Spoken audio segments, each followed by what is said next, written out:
Selamat siang Bapak Ibu, Dewan Direksi dan juga Steering Committee. Hari ini dengan saya bernama Rudi dari Universitas Internasional Batam. Saya sebagai Project Manager akan memberikan tata kelola, strategi siklus hidup dan juga manajemen stakeholder dengan 3 kasus yang telah saya pilih. Kasus pertama yang saya pilih adalah Data Center Nasional. Yang kedua, SuperSharp e-commerce e-wallet Gen Z. Yang kasus ke-9 adalah simulator VR BUMN tambang. Nah, untuk data center nasional yaitu kasus pertama, mari kita ke slide berikutnya.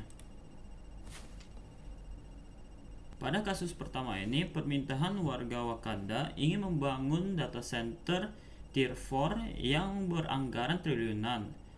Hal ini melibatkan pengadaan hardware pendinginan dan juga harus mengikuti patuh pada peraturan keamanan data pada negara. Masalahnya lapangan lumayan terpecah sementara di bulan keempat Kementerian Pertahanan mengeluarkan regulasi baru yang menginskripsikan keamanan data. Hal tersebut menyebabkan biaya naik dan timeline terancam. Plus, sementara itu, vendor pendinginan meminta perpanjang 2 bulan karena rantai pasok yang global. Untuk menghadapi hal tersebut, saya memilih pendekatan yang bernama Predictive Waterfall, sementara delivery-nya itu single plus milestone. Nah, kenapa saya memilih Predictive Waterfall? Tentu saja dikarenakan skop fisik yang jelas dan juga stabil. Sementara itu, pendapatan regulasi yang menuntut dokumentasi yang rapi, lalu kontrak vendor yang fixed price, dan yang paling terakhir adalah change control yang sangat formal. Kita tidak bisa terlalu fleksibel seperti software lain. Maka itu single plus milestone yang kita gunakan memiliki 18 bulan seperti design freeze, power cooling ready, hardware install, dan security hardware ini lalu go live and handover. Dengan milestone ini, kita dapat mengurangi resiko yang akan terjadi di awal-awal. Next, tata kelola yang saya pilih adalah structured governance. Nah, ada steering committee di atas, ada board control, lalu ada jalan eskalasi yang jelas. Nah, ini sangatlah cocok dengan anggaran dikarenakan banyak sekali vendor eksternal. Lalu bisa dilihat di bawah di mana ada tabel RAC saya yang menurut saya yang mampu memberikan finalize untuk bagus untuk bagian tata kelola tersebut. Next adalah manajemen stakeholder. Nah, pada kasus ini kita bisa lihat di bawah ada sebuah tabel yang memiliki stakeholder steering committee, Kementerian Pertahanan, vendor cooling, dan juga tim security. Dari keempat ini, vendor cooling memiliki hubungan yang resisten.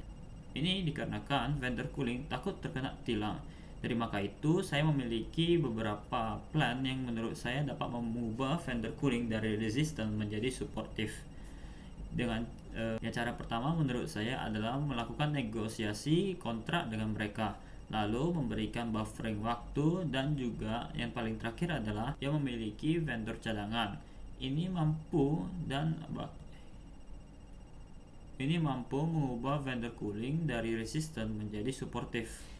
Nah, menurut saya kesimpulan dari kasus pertama ini adalah di mana saya menginginkan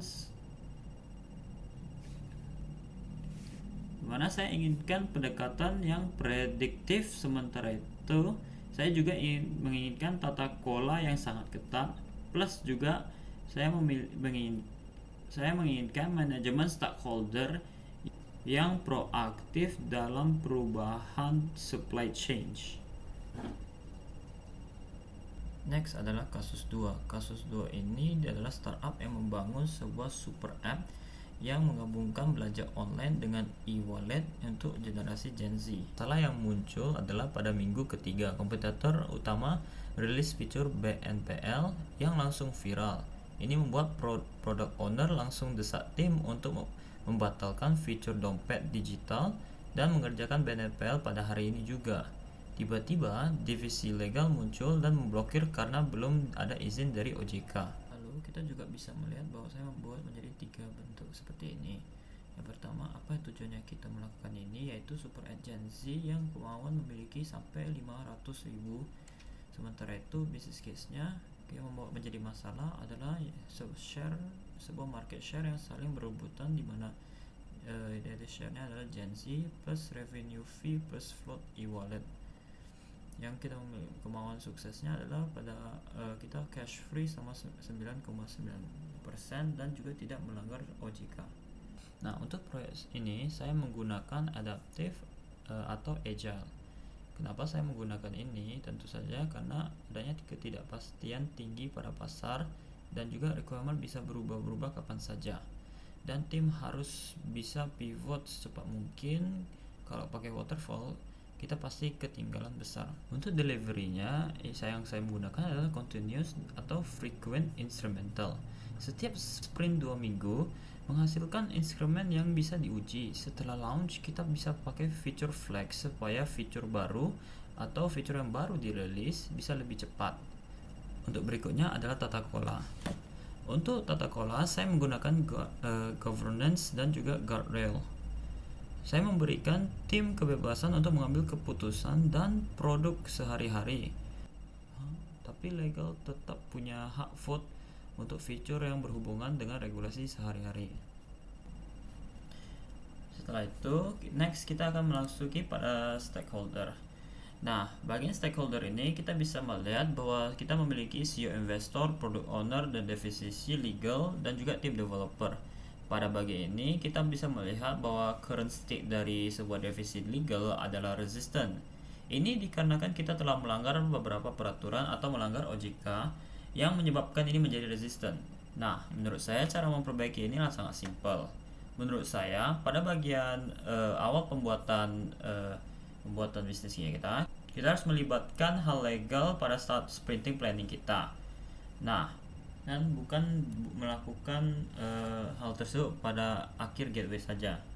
Next, kita melakukan complement checklist bareng-bareng dan juga ajukan OJK secara paralel sambil menggunakan fitur green flag.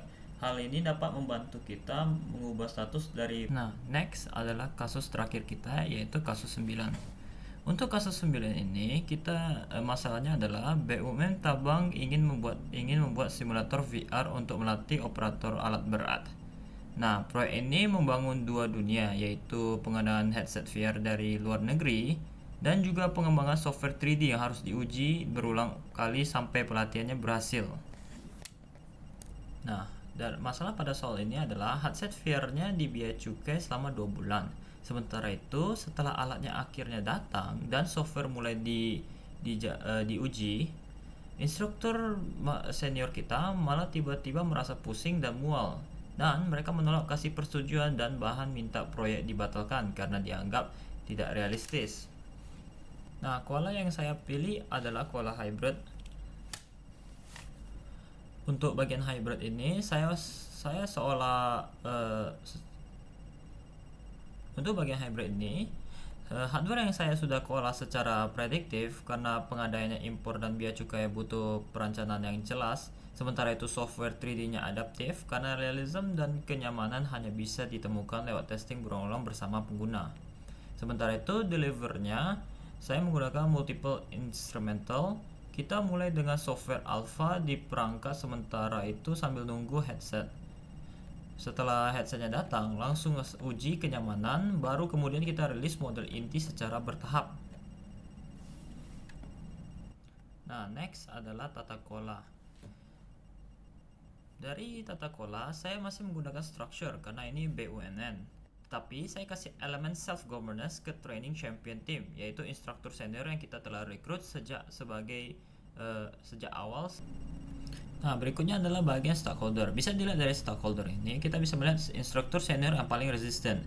Ini dikarenakan dia merasa mual-mual dan muntah, yaitu berarti dia merasa sakit. Untuk strategi saya tidak memperlukan mereka cuma sebagai penguji di akhir. Saya akan melibatkan Alpha sebagai training team champion. Tangani motion sickness secara serius dengan protokol uji yang manusiawi dan settingan teknis yang optimal. Berikan pengakuan supaya mereka memiliki proyek dan bukan digantikan teknologi. Nah, untuk dari kasus ini targetnya saya mengubah mereka dari resisten menjadi suportif, bahkan menjadi champion.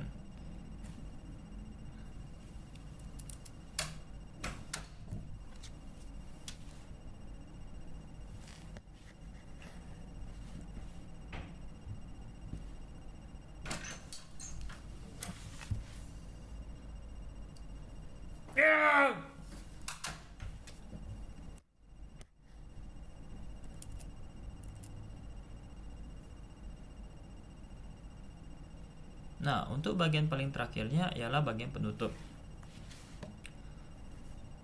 Sebagian bagian penutup untuk